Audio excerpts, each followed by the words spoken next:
जय हिंद। इस वीडियो में समझते हैं कि कोरोना वायरस किस तरह से हमारे शरीर में अटैक करता है और उससे हमारी मृत्यु कैसे हो जाती है, और वैक्सीन किस तरह से उस कोरोना वायरस को हरा देता है, या कोई व्यक्ति स्वतः कैसे ठीक हो जाता है वैक्सीन से, और वैक्सीन कौन सी सबसे ज़्यादा कारगर होगी, हमें कौन सी वैक्सीन को लगाना चाहिए, इस सब के बारे में हम समझा देते हैं। जैसा आप सब जानते हैं कि कोरोना जो है कहीं ना कहीं संपर्क में आने से ही फैलता है किसी इन्फेक्टेड व्यक्ति से, जिसमें सबसे ज़्यादा महत्वपूर्ण होता है ये इसका जो ड्रॉपलेट्स होता है। ये सब आपको पता है, इसीलिए थोड़ा सा 1 मीटर दूरी जो कहा जाता है कि कम से कम गैप बना के रखना चाहिए। देखिए, कोरोना जो वायरस है ना, इसके बाहर 2 हिस्से होते हैं।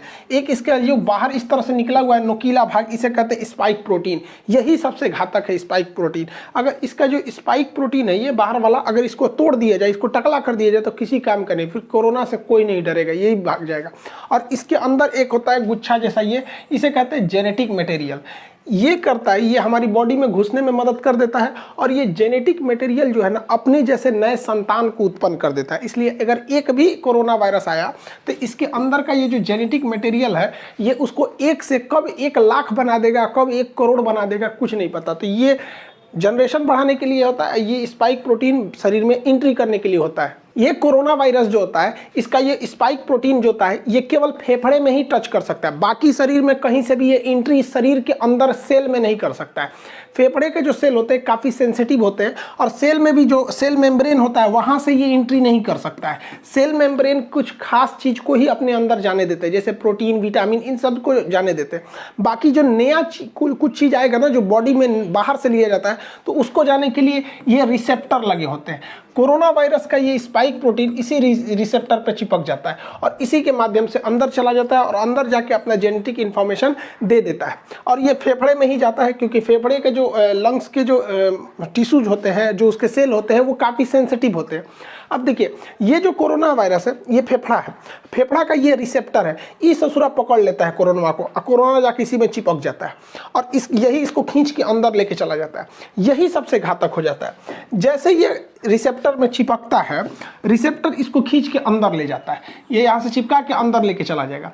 अंदर जाने के बाद इसका जेनेटिक मटेरियल जो है, आरएनए जो है, ये हमारे शरीर के अंदर जाके डीएनए से मैच करने लगता है, हम लोग के फेफड़ा के अंदर चला जाता है। और फेफड़ा के अंदर जाने के बाद, जैसे ये इसके रिसेप्टर पे टच हुआ इसका स्पाइक प्रोटीन, और ये इसको लेके अंदर गया, और अंदर जाने के बाद ये क्या करता है, हमारा न्यूक्लियस जो है, हमारे शरीर का जो न्यूक्लियस है, ये बहुत सीधा साधा है। इसको पता है कि स्पाइक प्रोटीन से जो भी ये रिसेप्टर से अंदर आ रहा है, वो ठीक ठाक आदमी है। तो इस ससुरा जो कोरोना है, इस सीधे जाके पूछता है न्यूक्लियस से कि फोटोकॉपी मशीन कहाँ है, कहाँ है वो फोटोकॉपी मशीन जिससे नए नए चीज़ों के बनते हैं। तो हमारे शरीर में फोटोकॉपी मशीन का काम करता है राइबोसोम। ये राइबोसोम धड़ाधड़ फोटोकॉपी करता है, किस चीज़ का, तो प्रोटीन का। तो हमारे शरीर में धड़ाधड़ प्रोटीन निर्माण करने का काम करता है यही राइबोसोम। अब देखिए, फोटोकॉपी मशीन की एक खराबी है, इस पर कौन सा पेपर रखे हैं, ये उसी का कॉपी करेगा, इसको नहीं पता कि कॉपी क्या हो रहा है। अब ये जो कोरोना वायरस है, इस रिसेप्टर के माध्यम से न्यूक्लियस में आ गया है, न्यूक्लियस इसको बता दिया कि राइबोसोम के पास चले जाओ, वही फोटोकॉपी करता है। अब ये छोटा जो कोरोना वायरस है, ये क्या करेगा, इस फोटोकॉपी के पास जाएगा, और यहाँ जो प्रोटीन वाला पेपर रखा है उसको हटा के अपना जेनेटिक मटेरियल रख देगा जो इसके अंदर है, मतलब अपने खानदान का फोटोकॉपी कराने लगेगा। अब एक कोरोना वायरस अंदर गया था, लेकिन राइबोसोम की मदद से वो अपने हजारों कॉपी अंदर बनाने लगा, और फेफड़ा के अंदर धड़ाधड़ धड़ाधड़ धड़ाधड़ कोरोना वायरस बनने लगे सब। अब हमारा ही बॉडी उसको कोरोना वायरस बना रहा है। सोचिए, हमारा खुद का फेफड़ा, हमारा खुद का राइबोसोम जो कल तक प्रोटीन का फोटोकॉपी करता था, उसके स्कैनर से प्रोटीन हटा के आरएनए, ये कोरोना वाला ने अपना आरएनए रख दिया, उसी का फोटोकॉपी कर रहा है। तो इसको रेप्लिकेशन कहा जाता है। बहुत तेजी से बढ़ते हैं सब यहाँ पर। अब पूरे फेफड़े में ना ये कोरोना वायरस घूमने लगते हैं। तो हमारे शरीर का जो इम्यून सिस्टम है, कहते हैं ये कौन चीज़ है रे, ये कौन चीज़ आ गया यहाँ पर। पूरा इम्यून सिस्टम कंफ्यूजन में हो जाता है, उसको पता नहीं चलता है कि है कौन, लेकिन ये समझ जाता है कि ठीक आदमी नहीं है, इसको मारना चाहिए। तो हमारे शरीर का जो इम्यून सिस्टम है, ये इसको लगता है मारने, धड़ धड़ धड़ धड़ धड़ मार काट करता है। तो हमारे शरीर को पता ही नहीं चल रहा, हम लोग ऐसे घूम रहे हैं आराम से, हम लोग के फेफड़ा में मार धाड़ चल रहा है, हमारा एंटीबॉडी जो है, ये हमारा इम्यून सिस्टम धड़ धड़ मार रहा है इसको। तो हम लोग को बुखार आना चालू हो जाता है, क्योंकि हमारे शरीर का ये डिफेंस मैकेनिज्म है कि जब भी अंदर मार धाड़ चलती है तो बुखार हो जाता है, ताकि वो टेम्परेचर से कोई कोई नए नए छोटे मोटे वायरस वगैरह ऐसे मर जाए, लेकिन ये ससुरा मरता नहीं है यहाँ पे, अरे मारे जा रहा है, मर ही नहीं रहा है यहाँ पे। तो न्यूक्लियस कहता है कि रे आप बकलोलवा, वो मारने से नहीं मरेगा, यहाँ फोटोकॉपी होके उधड़ाधड़ निकल रहा है, इसकी कमी ही नहीं कर सकते तुम मार के। तो ये कहता है कि भैया तो हम कौन सी करें। तो न्यूक्लियस इसको बताता है हमारे इम्यून सिस्टम को कि एक काम करो, तुम एंटीबॉडी बनाओ, क्योंकि इसको घुसने से रोको, क्योंकि अगर ये घुस जाएगा ना, एगो तो घुस के अपना फोटोकॉपी बना ही रहा है, इसको घुसने से रोको। तो ये कहता है कि क्या करे, यही रिसेप्टरवा नोच देगा। तो ये कहता है अरे भैया ओकरा मत नोच, एके नोच देगा ना तो कब वो दवाई खाएगा तो दवाइयों अंदर नहीं जाएगा। एक काम करना, इसी को बर्बाद कर दो, इसका जो खोपड़िया है, इसको खोपड़िया को कैसे भी बर्बाद करो। तो खोपड़िया का जो चिपकने वाला ना, उसका थुथुरा कूच दिया जाता है। तो थुथुरवा कूचने के लिए एक एंटीबॉडी होता है। तो हमारे शरीर का डिफेंस मैकेनिज्म एक एंटीबॉडी बनाता है। ये एंटीबॉडी जाके इसके मुंह से सट जाता है, मुंह से चिपक जाएगा। देखिए यहाँ जाके चिपक गया, ये ऐसे चिपक गया, ऐसे चिपक गया। तो ये चिपक जाते हैं सब, तो वो जैसे चिपक जाएगा तो वो इससे नहीं सट पाएगा। अब इसके स्पाइक प्रोटीन जो हमारे फेफड़े के रिसेप्टर से सट रहा था, अगर एंटीबॉडी शरीर में बनने लगेगा तो जाके चिपक जाएगा इसकी स्पाइक प्रोटीन से, और वो चिपक नहीं पाएगा। बस इसी तरह कोरोना सही हो जाता है। जिसके शरीर में एंटीबॉडी बनने लगा, वो एंटीबॉडी जाके किससे चिपकेगा, कोरोना वायरस के यहाँ पर जो स्पाइक प्रोटीन है उससे, और इस सिस्टम को लॉक कर देगा। अब ये लॉक कर देगा तो ये वाला इसमें जा नहीं पाएगा। लेकिन इस ससुरा कोरोना के बाहर बहुत ज़्यादा स्पाइक प्रोटीन है, तो बहुत ज़्यादा मात्रा में एंटीबॉडी होना चाहिए, तभी ना ये सबको लॉक करेगा। अभी देखिए ना, 1 2 3 4 5 पाँचों को लॉक कर पाया, इस ससुरा कहीं ना कहीं से सट के घुस जाएगा। इसलिए हमारे शरीर में एंटीबॉडी ज़्यादा बनना चाहिए। देखिए यहाँ पे खूब ज़्यादा मात्रा में एंटीबॉडी बना है, ये सब देखिए एंटीबॉडी। तो जिसके शरीर में ज़्यादा एंटीबॉडी बना, वो कोरोना जैसे आया, एंटीबॉडी बन गया, धड़ाधड़ कोरोना का मुंह बंद कर दिया, अरे चुप ससुराना, तो तू सट के अंदर घुस जाएगा। और जिसमें ये एंटीबॉडी नहीं बन पाया, वही लोग मर जाते हैं। तो कहा जाता है जिसका इम्यून अच्छा होगा, अच्छा होने का मतलब वो एंटीबॉडी ज़्यादा बना देगा, कोरोना का मुंह चिपका देगा, थाप दिया, चल चुपचाप रहो यहाँ पे, अब वो बच जाएगा यहाँ पे। अब आपको एक बात समझ में आ रही होगी हल्का हल्का कि वैक्सीन क्या करेगा। वैक्सीन कुछ नहीं करेगा, बल्कि वैक्सीन इसी एंटीबॉडी को बनाएगा ताकि यह एंटीबॉडी कोरोना के स्पाइक प्रोटीन पर जाके सट जाए और उसका मुंह बंद कर दे। अगर मुंह बंद हो गया तो कोरोना हमारे शरीर के रिसेप्टर से टच होकर अंदर नहीं जा पाएगा, वो ऐसे ही ऊपर घूमते घूमते अपने से मर जाएगा।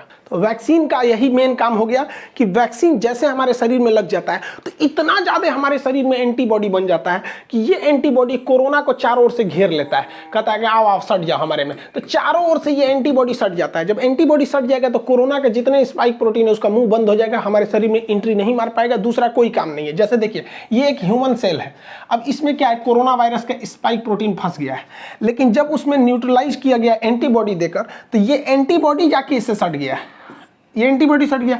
अब ये इससे डायरेक्ट टच में नहीं आ सकता है, तो हमें कोरोना नहीं होगा। यही काम होता है हमारे वैक्सीन का। अब इसमें इतना टाइम क्यों लग गया, तो देखिए वैक्सीन बनाने में सबसे बड़ा था कि इसके अंदर का जेनेटिक मटेरियल जो फोटोकॉपी कर रहा था वो क्या है पता करने के लिए। तो बाद में पता चला कि वो आरएनए है। देखिए हमारे शरीर में डीएनए होता है, डाईऑक्सीराइबोज न्यूक्लिक। डीएनए जो होता है वो 2 धागा का बना होता है यहाँ पर देखिए, और आरएनए जो होता है वो केवल सिंगल हेलिक्स होता है, सिंगल धागा का बना होता है आरएनए। तो जितने वायरस होते हैं वो आरएनए होते हैं, ज्यादातर वायरस आरएनए।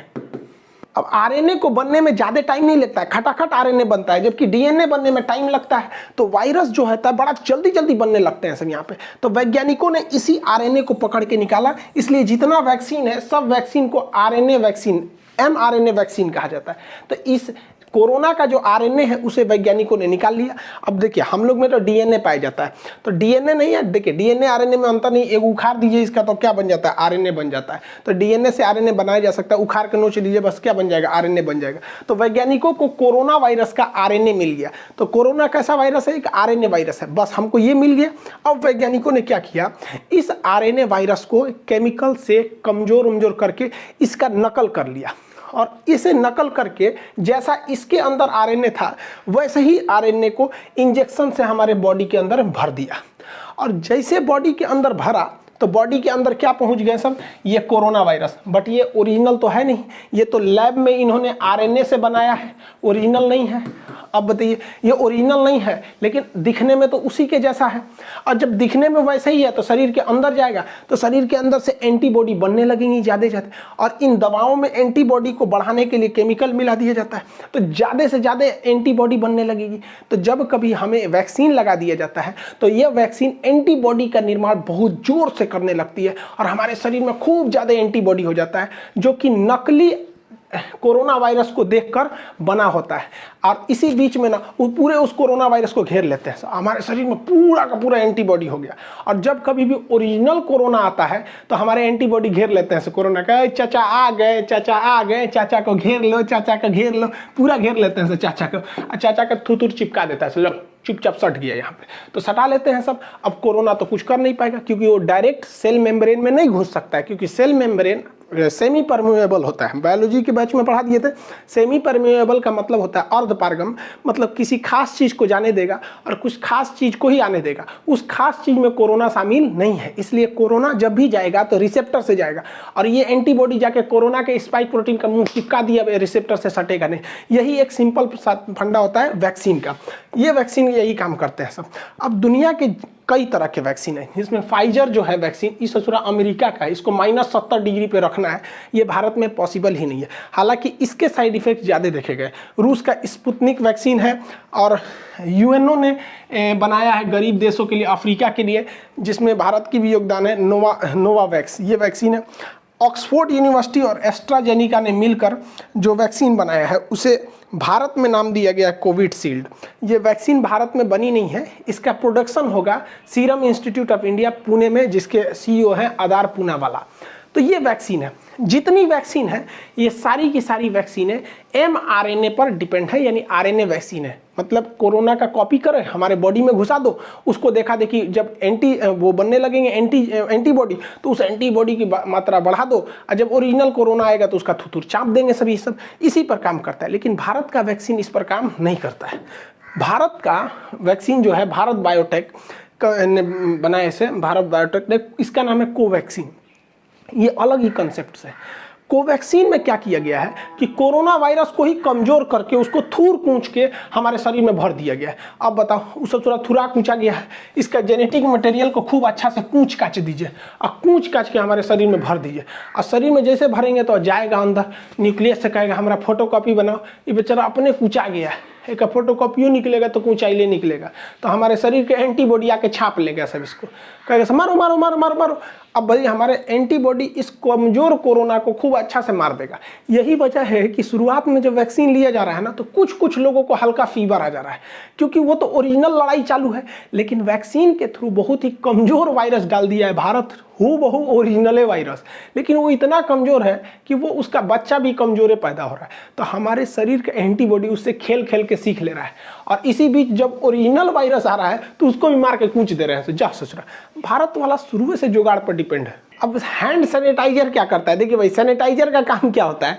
सैनिटाइजर जब हम मारते हैं ना, तो ये कोरोना वायरस का जो बाहरी खोल है ना, जिस खोल के ऊपर ये स्पाइक प्रोटीन है, तो ये जो होता है ये सैनिटाइजर इस स्पाइक प्रोटीन को कुछ नहीं करता है, बल्कि जिसके ऊपर इसका खोल है ना, ये खोपड़िए फाड़ देता है, उसको टकला कर देता है, इस तरह से खोखला करके टकला कर देगा, इसका पूरा का पूरा ऊपर का खोपड़िए झाड़ के टकला हो जाएगा। इस ससुरा सैनिटाइजरवा जो है ना, ये तो वैक्सीनवा का बाप है। वैक्सीनवा तो खाली उसका ठोड़वे बंद कर रहा था, ये मारा पूरा टकले कर देता है उसको, अब उसका पूरा आरएनए बाहर निकल जाता है, तो कोरोना रोने लगता है, ओ माय गॉड मेरा आरएनए चल गया, अब क्या करेंगे आप।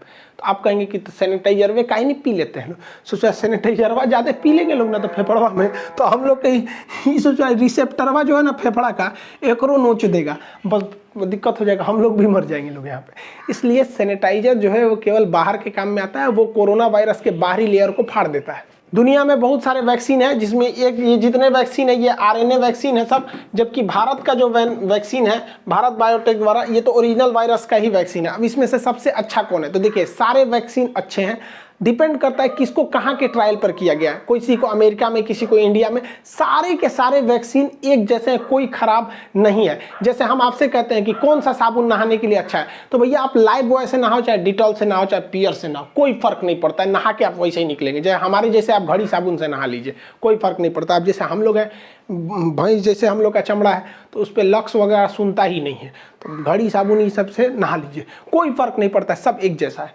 कोई दिक्कत नहीं आएगा। वैक्सीन जो है वो 60 से 90% तक ही वो कारगर है। लेकिन फ़ायदा क्या होगा? ऐसा नहीं है कि जिसे वैक्सीन लग गया उसे कोरोना नहीं होगा, होगा, उसको भी हो सकता है, बहुत कम चांस है। और अगर होगा भी ना तो वो घर पे ही ठीक हो जाएगा, मरेगा नहीं वो। सबसे बड़ा फायदा यही है वैक्सीन का, उसे दोबारा कोरोना हो जाएगा बट मरेगा नहीं। तो इससे अच्छा क्या चाहिए? बीमारी हो जाए, खांसी सर्दी हो के ठीक हो जाए, मरिए जा रहा है सोचो, इसमें ना दिक्कत हो जाता है, डेथ नहीं होगा। कोरोना वैक्सीन की 2 डोजेज लगाई जाएंगी। एक डोज से दूसरे डोज के बीच में 28 से 42 दिन का गैप रखा जाएगा। एक डोज मान के चलिए आप 1 तारीख को ले लिए, तो फिर 28 से 40 दिन के बीच में कभी भी एक डोज ले लीजिए, ताकि आपके बॉडी में 2 बार कोरोना वायरस को इंजेक्ट कराया जा सके वैक्सीन के माध्यम से, जिससे कि आपकी एंटीबॉडी रेडी हो सके, लड़ने के लिए तैयार रह सके। अब देखिए, एक रिसर्च करना ये है कि ऐसा माना जा रहा है कि अगर किसी व्यक्ति को पहला डोज अगर फाइजर का लगा दिया जाए और दूसरा डोज कोविशील्ड का लगा दिया जाए तो ये ज़्यादा असरदार होगा।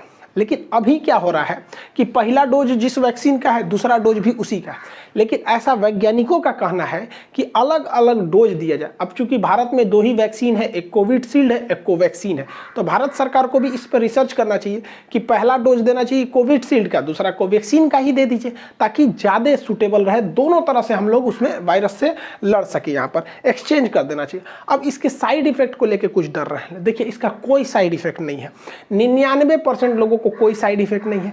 कुछ लोगों को हो रहा है हल्का बुखार, तो आपको बता ही दिए, क्योंकि जैसे वैक्सीन जाएगा मारधाड़ चालू होगा, हल्का बुखार होगा, पैरासीटामोल खा लीजिए, नॉर्मल 1 रुपये का कम भी फलान या फिर कालपोल वगैरह कुछ भी खा लीजिए, नॉर्मल सही हो जाएंगे। यहाँ पर इससे ज़्यादा कुछ नहीं होगा। थोड़ा बहुत आपको, कुछ लोग को सर दर्द की शिकायत मिली गई है, करोड़ों में 1-2 ठोको। अरे यार, तो जो सर दर्द और बुखार नहीं झेल सकता है ससुरा, तो नहीं तो तू जी कह रहा है ससुरा, ओकरा से डर रहा है। यहाँ पे कोरोना से नहीं डर रहा है, डर रहा है कि वैक्सीन लगाएंगे तो बुखार हो। अब कुछ लोग का इसी में अफवाह उड़ा दिया कि वैक्सीन लगाने से मर जाएगा। भाई देखो, किसी को कोरोना वायरस हो गया है, अब वो आज ही इन्फेक्टेड हुआ है तो उसको लक्षण तो आज नहीं दिखेगा, और आज ही अगर जाके वो वैक्सीन लगा ले और 1 हफ्ता बाद, वैक्सीन तुरंत तो काम नहीं करेगा 1 ही डोज पे, और 1 हफ्ता बाद वो कोरोना से मर जाएगा, तो लोग उसे ये नहीं कहेंगे कि कोरोना से मरा है, लोग अफवाह उड़ा देंगे, सोच रहा है कि वो वैक्सीने से मरा है। ऐसा कोई नहीं है। 1-2 साक्ष्य हैं, तो अब बताओ ना, 8 करोड़ लोग को वैक्सीन लगा है, उसमें 50-60 लोग की डेथ हो गई, तो इससे ज़्यादा खतरा तो हम लोग को सड़क पे चलने पे रहता है, वहाँ एक्सीडेंट की संभावना ज़्यादा है। तो वैक्सीन से कोई खतरा नहीं। आप अपने उम्र के दायरे में आइए, वैक्सीन लगाइए। अप्रैल के महीने में जिनका उम्र 45 से ऊपर है उन्हें ही लग रहा है, लेकिन मोदी जी ने इजराइल को मॉडल को देखते हुए, हम एक पिछले वीडियो में बताए थे ब्रिटेन का मॉडल और इजराइल का मॉडल में, मतलब ब्रिटेन में भी वैक्सीनेशन से ही जीता था। तो इजराइल ने क्या किया, अपने पूरे पॉपुलेशन को, केवल बच्चों को छोड़ के सबको वैक्सीन लगा दिया, और वो दुनिया का पहला देश हो गया जो कोरोना मुक्त हो गया है। तो इसी को देखते हुए 1 मई से जिनकी उम्र 18 साल से ज़्यादा है वो सब कोरोना की वैक्सीन लगा सकते हैं। हाथ जोड़ते हैं भैया, सब लोग लगवा लो, क्योंकि ये जो नया वैक्सीन वायरस आया है ये नए युवाओं को ज़्यादा इफेक्ट कर रहा है। अफवाहों पे मत जाइएगा। कुछ लोग का अफवाह ये है कि सरकार ना क्या कर रही है, गरीबों को मारने के लिए वैक्सीन दे रही है। अरे यार, तो कौन नशा करके रहता है, सब ये सब है नहीं। एक हमसे कह रहा है कि सरकार ये वैक्सीन लगाएंगे तो हमारा किडनी खराब हो जाएगा, कोई कह रहा है नपुंसक हो जाएंगे, कोनो कह रहा है 2 साल बाद मर जाएंगे। अरे यार, ऐसे लोग को पता नहीं कैसे सरकार झेलती है। ऐसे लोग को, सचरों को जेल में डाल देना चाहिए अफवाह फैलाने वालों को। कोई भी वैक्सीन से कोई दिक्कत नहीं होता है। मेरे पापा वैक्सीन लगाए, उनको शुगर है, उन्हें कोई प्रॉब्लम नहीं हुआ। मम्मी को इतना लोगों ने डरा दिया था, उनके रिलेटिव लोग इतना डरा दिए थे कि मम्मी कांप रही थी, ना बाबू हम वैक्सीन नहीं लगवाएंगे। हम कहे चलिए चुपचाप वैक्सीन लगाई। मम्मी को वैक्सीन लगे हुए आज 10-12 दिन हो गए, कोई दिक्कत नहीं है। अब वो सबको समझाती है, नहीं लगा लो लगा लो। और जो लोग मेरी मम्मी को डराते थे ना, अब मेरी मम्मी को देख के बाकी सब लोग लगा लिए यहाँ पे। तो आप लोग भी जागरूक होइए। ऐसे लोग जो हैं, जो जिंदगी में कुछ नहीं कर सके, वैक्सीन कहते हैं वैक्सीन मत लो। अजीब हाल है ससुरा सब यहाँ पे। एक मौलाना साहब हमसे आके कह रहे थे कि वैक्सीन सब गलत है यहाँ पे। हम कहा हाँ, आप वैक्सीन मत लीजिए, आप सिला जीत लीजिए, आपके लायक यही है। आई होप आप वैक्सीनेशन और इसके कैसे काम करता है इसको समझे होंगे। नेक्स्ट वीडियो में हम आपको CT वैल्यू समझा देंगे और पल्स ऑक्सीमीटर वगैरह ये सारी चीज़ों को, RT-PCR चेक कैसे होता है इसके बारे में बता देंगे। मिलेंगे नेक्स्ट क्लास में। जय हिंद।